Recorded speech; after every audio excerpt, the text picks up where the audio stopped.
geçecek. Hepsi geçecek.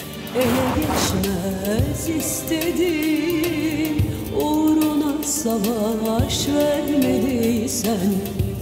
Ne söylesen, ne beklesen.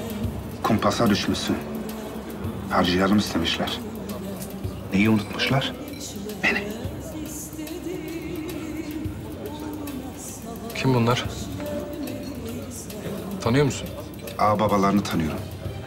Gelmişlerini, geçmişlerini biliyorum. Geçecek. Hepsi geçecek. Geçecek. Az bekle, geliyorum.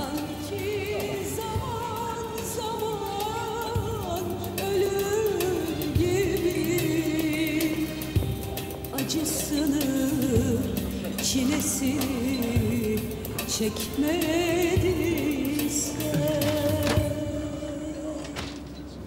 Hani büklüm büklüm boynunda, hani paramparça ruhunda, hani soran gözlerle kapında, bekleyen dargın anıların gibi. Hani büklüm büklüm boynunda. Burası nereye çıkıyor? Arka sokağa çıkıyor efendim. Düz gidin, sağa dönün, kapı merdivenlerden çıkacak.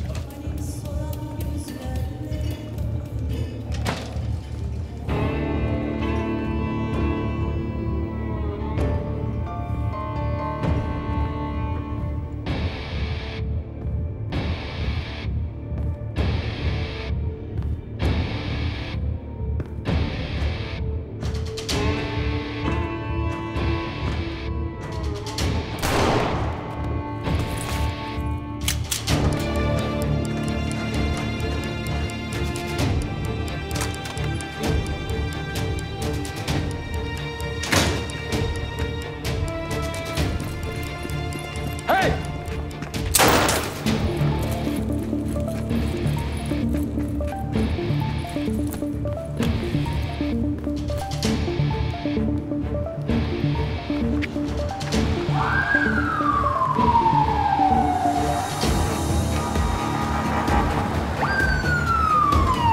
Memur bey, arkada adam öldürdüler.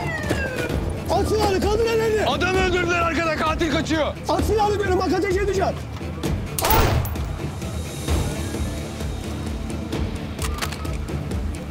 At silah. Tak kelepçeyi.